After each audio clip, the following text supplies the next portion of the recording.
Hey everyone, welcome to the Gen X Files. I'm Dee, and this is my feline life mate and BFF stud. Today, we want to talk about something that's been bothering us for a while, and something that should really outrage all of us, especially women, and that is victim shaming. Victim shaming goes beyond blaming the victim for what happened to them.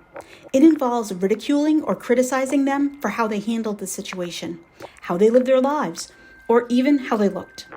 This is something that affects not just one person, but society as a whole. And it's especially prevalent when it comes to women who are victims of violent crimes. We've seen it with Shanann Watts, Reeva Steenkamp, and countless others. So today, we're going to break down why victim shaming is so harmful and why it has to stop. Victim shaming is when people criticize a victim's choices, personality, or actions, whether it's their behavior before the crime or their responses afterward, as a way to diminish their dignity or worth. Instead of supporting the victim, people find reasons to judge and demean them. A shocking example of this is the Reddit community that seems to focus on tearing apart Shanann Watts' life. Shanann was pregnant when her husband took her life and the lives of their two daughters, Bella and Cece. And folks in this Reddit community, for example, they pick apart everything from her parenting style to her looks, not to blame her for the crime, but to ridicule and diminish her. I don't claim to know what goes on in the minds of these women, but their toxic posts give me major ick. It's disheartening, but we often see women being the harshest critics of other women. When it comes to someone like Shanann Watts, we see women picking apart her choices, whether it was her involvement in an MLM, using baby wise, or even perceptions that she was a bully or a bad parent. And if that's not enough for them, they speculate. But a lot of their speculation is completely unfounded and often written as gospel. From her having Munchausen syndrome by proxy, to embezzling money from her old company, to being pregnant with another man's baby. These comments don't just blame her, they degrade her, even in death. People act as if every aspect of her life is up for scrutiny, like her life and identity deserve to be dissected simply because she was a victim of an unimaginable crime. Of course, 9 times out of 10, these Redditors will attempt to soften the blow of their toxic posts by stating, at the end of the day, she didn't really deserve to be murdered, Chris is right where he belongs, and blah, blah, blah. But no, really? At the end of the day, what you are doing is still victim shaming. And it's shifting the focus away from the real issue, the perpetrator. So why does this happen? Why do people, especially other women, feel the need to shame victims? Well, part of it stems from internalized societal pressures. Society often holds women to impossible standards, expecting us to behave perfectly in every situation. When we don't fit this ideal, we become targets for criticism. If a woman is assertive, confident, or makes choices that don't align with traditional expectations, people feel the need to bring us down. In Shanann's case, some disliked her assertiveness or her MLM involvement and used these factors to shame her, even though they had nothing to do with her tragic death. Rather than focusing on the person who committed these crimes, her husband, Chris Watts, some people seem to relish in tearing apart Shanann's life and personality. It's easier for people to shame her than it is to confront the painful reality that a woman's life was stolen from her through no fault of her own. There's also the issue of internalized misogyny. Society has conditioned women to compete with one another and to scrutinize each other's lives in ways men don't often experience. When we don't fit into the narrow definition of what's acceptable, we're criticized. Some women, consciously or not, feel a sense of superiority by attacking others. By tearing another woman down, they're distancing themselves from behaviors or traits they've been told are unacceptable. It's a way of saying, I'm not like her. Looking at you, Meredith. But here's the truth. No amount of doing things right can protect someone from a violent partner, especially if it comes from out of the blue, like in Shanann's case. There were no warning signs. Chris Watts was not abusive.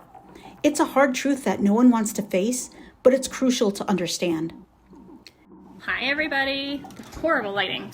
So, Chris Kelso, thanks for the tip. Yes, baby. You did it? Good job. Say hi to everybody. Hi, buddy. Say hey, everybody. Hi, everybody. Hi, buddy. Hi, buddy. Everybody. Let's invite Nana Papa. Papa, Papa. Oh, Pop-Pop's on. Say hi, Pop-Pop. Hi, Papa. Hi, Papa. Hi, Bobo. Say hi, Pop-Pop. Hi, Papa. So, I'm making my first prime rib tonight. Shanann Watts is just one example of this phenomenon, but sadly, she's not alone. We saw similar shaming with Reeva Steenkamp, who was killed by her boyfriend Oscar Pistorius. Instead of focusing on his crime, people shamed Reeva for her dedication to her modeling career or her relationship choices, as if those things had anything to do with her death. And in the case of Meredith Kercher, the British student killed in Italy, people didn't just focus on the crime. They shamed her roommate, Amanda Knox, for her lifestyle, suggesting that their choices made them vulnerable to violence. This kind of shaming is pervasive, and it shows just how deeply ingrained these harmful attitudes are in society. Victim shaming is a way for people to make sense of a horrible situation instead of facing the uncomfortable truth that sometimes people commit evil acts on innocent people and no one is to blame but them. This type of thinking allows the real criminals to escape full accountability. Worse, it silences other victims. Women who might be going through abusive situations see this, and they stay quiet out of fear that they too will be blamed, ridiculed, and insulted. The statistics on crimes against women speak for themselves. According to the World Health Organization, nearly 1 in 3 women globally have experienced physical or sexual violence in their lifetime, most often by an intimate partner. In the US alone, approximately 1 in 4 women will experience severe intimate partner violence at some point. And according to the Bureau of Justice Statistics, 70% of domestic violence victims are women. This is not an isolated issue. This is a pattern that must be addressed, and victim shaming makes it even harder to bring justice to these women. Victim shaming doesn't just insult the victim. It perpetuates dangerous cultural narratives. When we shame victims, we make it harder for other victims to come forward. We tell women that if they aren't perfect, they'll be ridiculed or dismissed, or worse, they'll find themselves torn apart in a subreddit. This keeps women silent, fearful of judgment instead of supported. Women who are strong, successful, or simply different are often shamed rather than celebrated. Society pits women against each other, encouraging us to tear one another down instead of lifting each other up. This toxic cycle of judgment reinforces the idea that a woman's worth is tied to how perfectly she fits society's narrow expectations. So, what can we do to stop this? Well, first and foremost, we have to call out victim shaming when we see it. Whether it's in person, online, or in the media, we need to speak up when someone is being ridiculed for how they live their lives or how they handle their trauma. Victim shaming is cruel and unnecessary, and it's up to us to challenge it. We also need to shift the narrative by focusing on the real issue, the abuser or the perpetrator. The choices a victim made in life have nothing to do with the violence inflicted on them. Lastly, we need to create a culture where victims feel safe to come forward without fear of being judged, mocked, or shamed. In Shanann's case, shaming her for her parenting choices, her financial issues, her personality, her looks, or choices, they don't justify or explain the horrific crime Chris Watts committed. The focus needs to be on the perpetrator, not on tearing down the victim. By shifting away from victim shaming, we can help create a safer, more supportive world for all women. Thank you for watching. If you agree that victim shaming is toxic and needs to end, please like, comment, and share this video. Let's keep this important conversation going.